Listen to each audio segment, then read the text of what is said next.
Assalamualaikum warahmatullahi wabarakatuh. Jumpa lagi dengan Ma'asan yang kali ini masih membedah sebuah buku Uswatun Hasanah, teladan hidup para sahabat Nabi yang ditulis oleh Jamaluddin Ahmad Al-Bunni.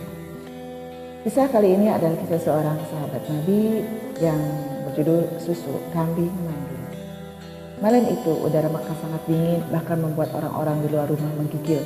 Musim dingin telah tiba. Rasulullah SAW sedang memanaskan tubuhnya dengan api iman bersama sahabat dan orang-orang Mekah yang baru masuk Islam di rumah Arqam bin Al-Arqam. Sementara itu, ada seorang laki-laki yang tidak terkenal waktu itu sudah terlebih dahulu beriman kepada seruan Islam sebelum adanya Darul Arqam.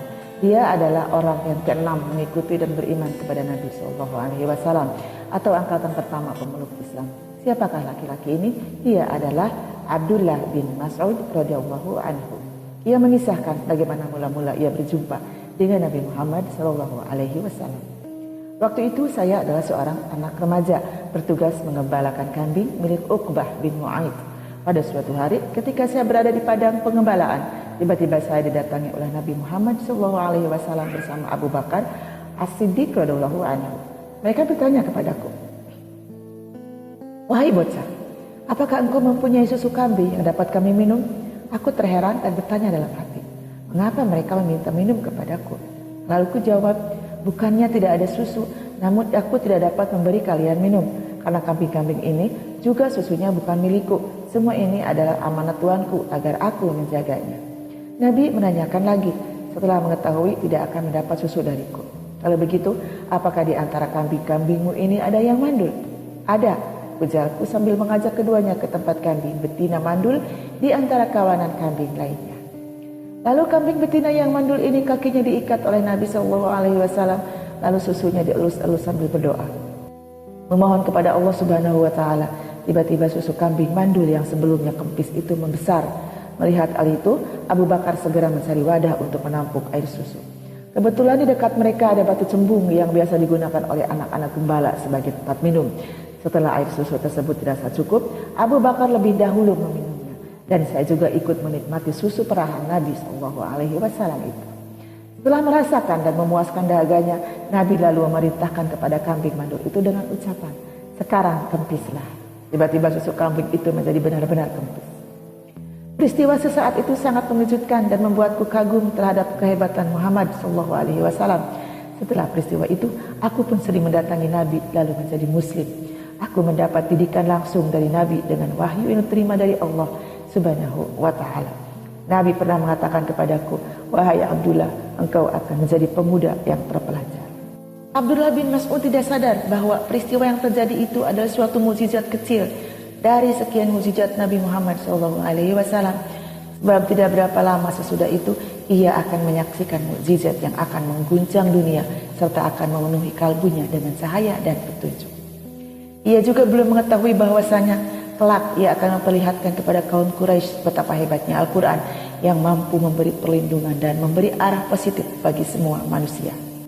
Al-Quran itu juga yang mengangkatnya dari jiwa seorang pengembala yang tidak berani berjumpa dengan pemimpin-pemimpin Quraisy menjadi seorang yang berani menyatakan kebenaran Al-Quran di hadapan mereka. Ternyata pada suatu hari dengan izin Allah, Abdullah bin Mas'ud di sisi Ka'bah berdiri di hadapan pemimpin Quraisy sambil melantunkan ayat-ayat Al-Quranul Karim dengan suaranya yang merdu. Hari itu ia bukan lagi menyanyikan senandung anak gembala di padang pengembalaan, melainkan ayat-ayat suci Al-Quran. Surat Ar-Rahman ayat 1-6. Orang-orang Quraisy terpesona mendengar bacaan anak gembala itu. Dengan merdu suaranya menguak segala misteri yang tersembunyi karena kesombongan orang-orang Quraisy yang tidak mau sama sekali mengerti dan memahami apa yang telah disampaikan Muhammad SAW. Dengan suara keras ia membaca surat Ar-Rahman seperti tersebut di atas. Barangkali sudah jadi nasib Ibnu Mas'ud karena setelah membaca ayat-ayat Al-Quran, pemimpin Quraisy itu memperhatikannya dengan rasa benci sambil bertanya, apa yang dibaca oleh anak si Ummu Abdin itu? Para pemimpin Quraisy bangkit dari tempat duduknya mendatangi Ibnu Mas'ud, lalu menonjolkan tinjunya masing-masing sehingga Ibnu Mas'ud babak belur. Walaupun demikian, Ibnu Mas'ud meneruskan juga bacaannya sampai batas yang dikehendaki Allah.